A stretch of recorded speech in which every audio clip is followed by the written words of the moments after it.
Hey everyone, it's the Rideshare Reseller, and today I have a special request from Kevin, the Commonwealth Picker. He asked if I would do a little bit of a video on what I look for in 35mm cameras, how I test them maybe, that kind of stuff, and some of the value maybe of some of these. So I thought, hey, why not? I can do that. So my first issue was, did I have the stuff I needed to show you? And I have one camera left of the point and shoot kind, and it's perfect. It's gonna help you understand the theory behind them and why they're so popular.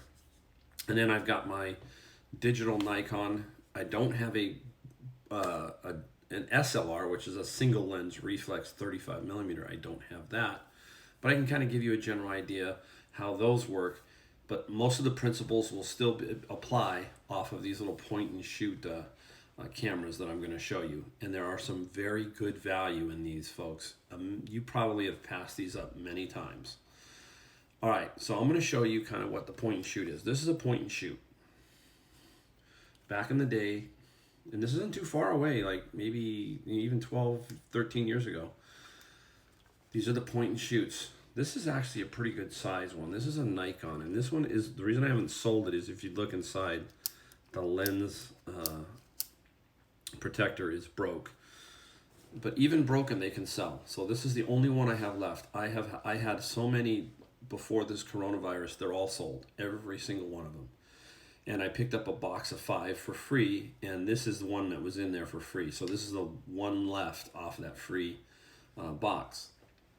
So I'm going to kind of go over this and show you generally what I look for and the price I'll pay for something like this, okay?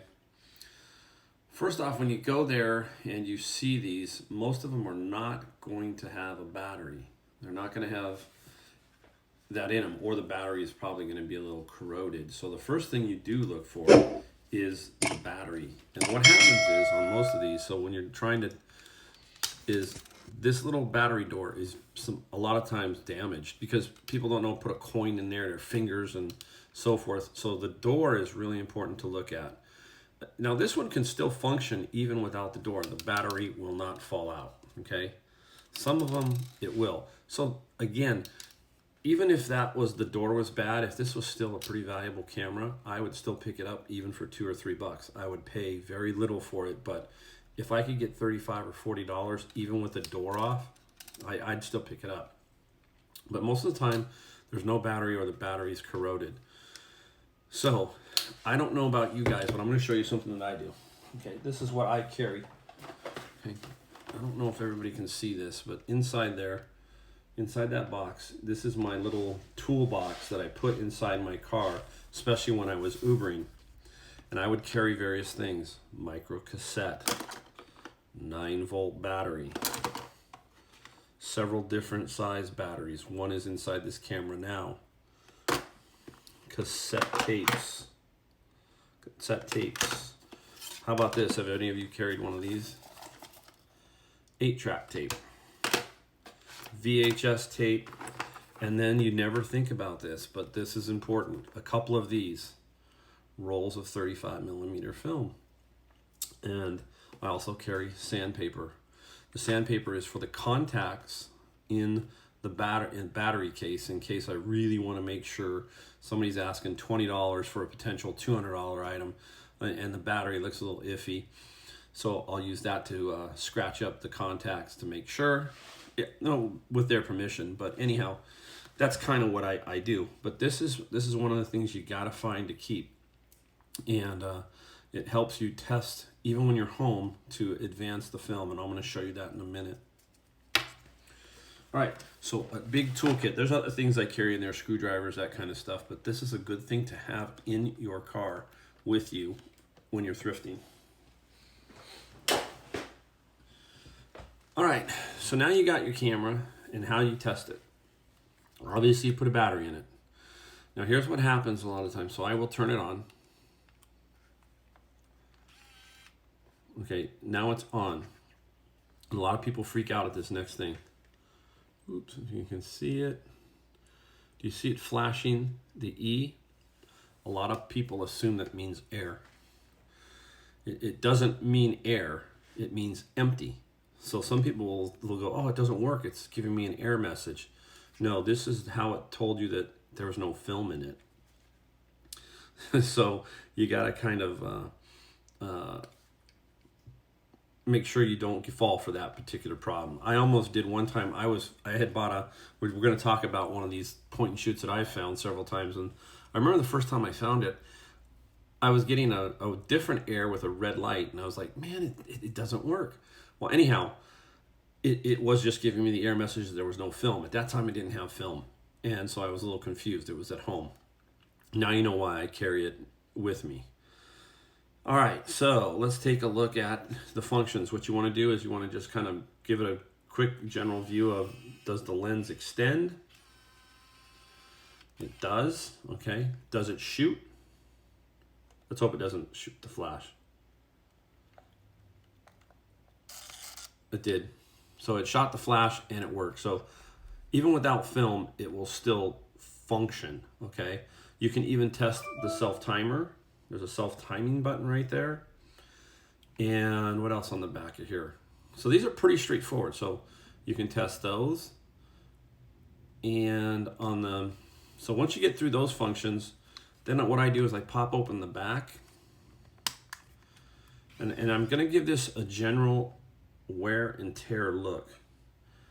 And one of the key elements in here to look for is there's this little tab right here. You can probably see that little tab. You got to make sure that little tab is there.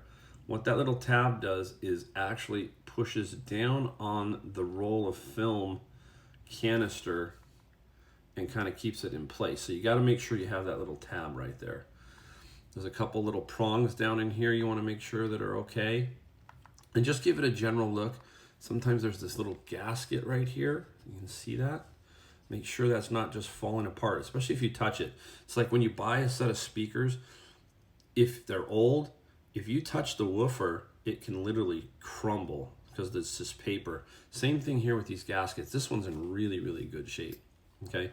The only thing wrong with this camera is that little lens thing. Otherwise, I'd probably have a $40, $45 camera, but I don't. I have maybe a $16, camera. All right, so now you've got that. You're checking it. Everything looks good. You look at the lens in the back. Just make sure it looks fine. And this is where your roll of film comes in handy right here. So now we're going to put the roll of film in to test it. And I got to make sure I do this. It's been so long, sometimes I do these and I forget.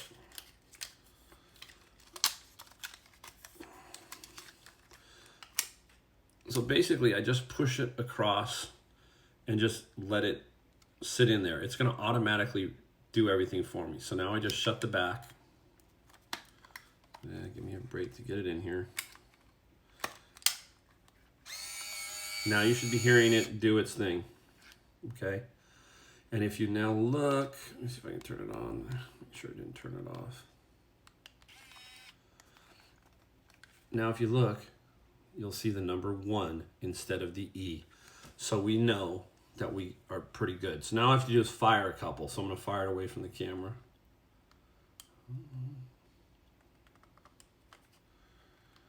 All right, let's fire. You were firing a second ago. There it goes. And it advanced to number 2. So we know that this camera right here is pretty functional. The only thing we cannot test is if it has what we call light leaks. That's impossible almost, because you're not gonna, on a $25, $35 camera you picked up for $1 or $2, you're gonna do those basic tests. From there, you're going to just look at the gaskets around the outside and say, hey, it's not tested for film. Most people know that. And a lot of photographers actually, they don't mind a light leak. They kind of are after these cameras. They're mostly street cameras. So street photographers who are doing 35 millimeter, they're really easy to pick up and put down. You don't have to worry about anything. It autofocuses, boom, and you look like a tourist. Otherwise, if I'm walking down the street and I'm carrying this thing, this is huge, big, bulky. They're thinking you're a professional photographer, and they're not gonna act as natural on the street. So this is why they carry these, and there's several different ones that they'll carry. Sometimes they'll put black and white film in one and color film in the other, and they'll have two. So these things have really held their value, and they're actually, some of them are going up in value. One that I always find has been going for about $270. Now they're going for about $350. So these things can be valuable. You just got to keep looking for these guys.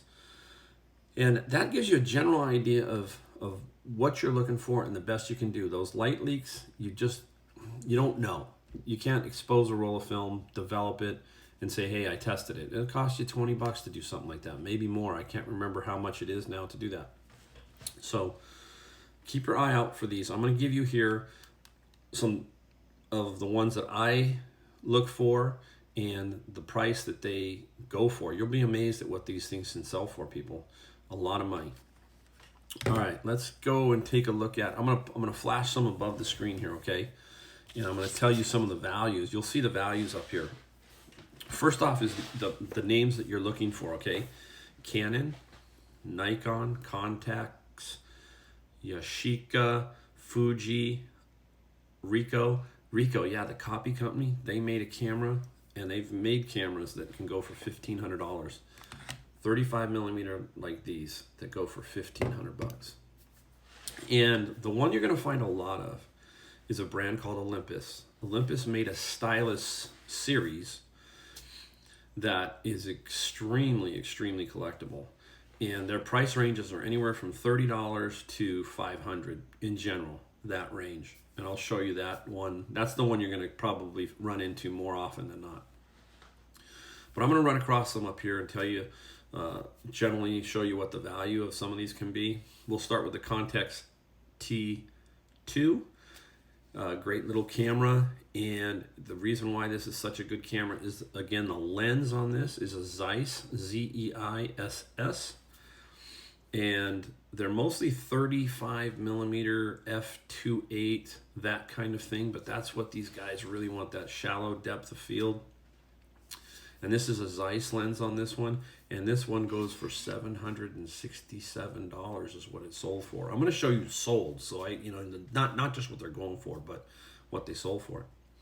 The next one is a Yashica T4, another Zeiss lens, and $449 for this one. So you'll find the Yashica and the Olympus more than the Contax, but you've got to keep looking. You just never know at one of these estate sales where you're going to see one of these cameras. You just have to hope that none of these estate sales are being run by professionals, because then they'll catch it. Next one is a Fuji Class. Same kind of thing. Look at the price on this one. $1,399 for a Fuji Class. And a lot of these also, the Japanese, they love these cameras. Oh my gosh, they're collectors. They shoot them. So you'll see a lot of these sell from Japan and go to Japan. I have sold many a camera going back to Japan. All right, next one, look at this one. This is the Ricoh. You wouldn't think of this because you think they make copiers, but back in the day they made cameras. This is a GR21, and it went for $1,649. So there are some pretty darn good point and shoot 35 millimeter cameras out there. Now the number one brand you're going to try and find, and you'll find a lot of, is called Olympus. The Olympus Stylus series, we call it the Muji, MJU2. Muji 2. There'll be a picture of it up here, and you'll see the front of it. It has weird writing, but you want the Muji. There's a Deluxe, the DLX, weatherproof. The weatherproof is the one you want too. So look for weatherproof. These in weatherproofing are also very good. There's a Minolta one that's yellow that if you pick that thing up, it sells really well too. So that is the Olympus Stylus series. Anywhere from $39 to $500. You'll see it up here, and people just grab those every time you put them up. You're going to sell them. If you find one in a box with everything, you'll get $300, $400 easy for that unit. So make sure you look, again, at garage sales. Try to bundle this stuff up. I gave you kind of a couple of tips on how to look at those, and just go through some simple testing procedures on that. Oh, hey, one more thing, since I forgot. Oh my gosh, this is pretty important because people freak out. On the back, you're going to see a date time stamp thing here, and you set it. This one, I can't set it. And you get freaked out. It doesn't work. And then all of a sudden someone says it doesn't work. Well, the issue is not that it doesn't work. It has its own separate battery. It's right behind here. There's a little door right here. Let me see if I can pop it open without a screwdriver. I did. Okay, there's the battery. See it? Okay, so that's what you're looking for too. Doesn't mean it's broken. See, you'd think it might be broken. The homeowner might think it's broken. And that might work out to your advantage because all it needs is a battery. Okay. Sorry, left that one out. I wanted to put that one back in. Let me bend down, drop the thing. All right. So that hopefully will give you an idea on point and shoots. Now, for 35 millimeter, the people should know what SLR means. DSLR is digital single lens reflex. SLR is just single lens reflex, and that's 35 millimeter. I don't have one of those to show you, but they're basically, this is what a DSLR looks like, right? Everybody knows that. This is a high-end Nikon D800, brand new, about $3,000 when it was first came out. 41 megapixels, so this thing shoots some very large photos. In this, I'm going to give you a couple pointers about these. What you're looking for in here, and you can test it and turn it on. Sometimes the battery's not charged, so you're really going to be flying blind on these. You have to, ask the homeowner, but most of the time they would be working, and they should have a battery and a charger, and you can kind of just go through the motions of, testing, firing. There are just way too many functions on this. If you take a look on the back of this back here, you can just see how many different patterns and functions, are on here. You just continually scroll through. There's just too many. I don't even use 90% of these. But what a lot of these guys who, when you're finding higher end cameras, sometimes they're going to ask you a question about shutter accentuations. How many times has the shutter been fired? So there's software, EFX software that you can look at, and there's also some apps that you can download to get the shutter count. But a general way to do it is to look on the back. I'm going to take a photo. Okay, I just took a photo. Let me see if I have my keyboard. But anyhow, down, this is really blurry, but down on the bottom, you're going to see a little number. Hopefully you get it in focus. Come on, whoops. It's a number down here. And that number says DSC 8988. So that means that this camera has about 9,000 accentuations where the shutter's been fired, roughly. Kind of gives you a general idea. It's not 100% accurate, but it should be pretty close. So you might want to add 3,000 or 4,000 just in top of your head because maybe they reformatted something. But in general rule, that's about 9,000 accentuations on this camera. I have several. This is one of ones I use, but that gives you an idea of how to kind of see what the shutter count is and how much this has really been used. You can get some guys that have 150,000 shutter accentuations. Then it's time to fix your, go in and have your camera serviced, because the mirror, this is not mirrorless. This has you heard that click, click. That's the mirror going up and down, up and down. So you have to sometimes have that looked at. This has a self-cleaning mechanism inside of it. So these are more complex. The 35 millimeter or the SLR, which shoots something like this, but it's fancier, is pretty simple to test. You're doing the same things you're doing here. You're checking the back, you're advancing the film, looking at the meter. Some of them have a meter pin that used to go up and down. I find that many of those, there's some value in those, but there's just not a whole lot of value. I mean, I would rather find these than a 35 millimeter camera, in my opinion. These are easier to ship. They don't cause as many problems. But 35 millimeter is better here. That's the way I feel. But you're going to test the big DSL 35 millimeter the same way. Just go through the motions and you can see it. You can't test it for light leaks, but you can still test it. All right, I'm going to give you One last little thing here to look for in photography. I'll probably have to do another video on some other photography stuff, but amazing stuff out there for free. I just picked this up. Okay. I picked up 2 of these for free, all right, the other day. And most people, you just walk right on by these, right? You just go, oh my gosh, who wants that? Okay, what it is slide projector, right? This is a Kodak. This one's in absolutely perfect condition. It has the remote, it has everything. Picked it up for free. This will sell for $100 and then shipping about 29 bucks. Comes with the remote, and I also managed to get something that you don't want to keep. I mean, I find these to be just, you know, a waste of time, but some people will do them. They take up a lot of space. Let me get it open. It's the carriage. It's basically what holds the slides. So that sits on top and then it rotates around. These are very easy to test. It works perfectly. But these slide things are useless. I mean, they're bulky. So what I do is when I get projectors is I bundle these. I give them 3. So I have a few left. So every time I find a projector, now I've got a couple of these. 1, 2, 3. Put them in, bundle them in, and helps, you know, sell the projector. So I just put this up last night, and I already have an offer. I'm not going to accept the offer. I think it was 75. I want 98. So I'm going to counter back and see what happens. But you can see I already have an offer. I just put it up last night, and I have 2 of those.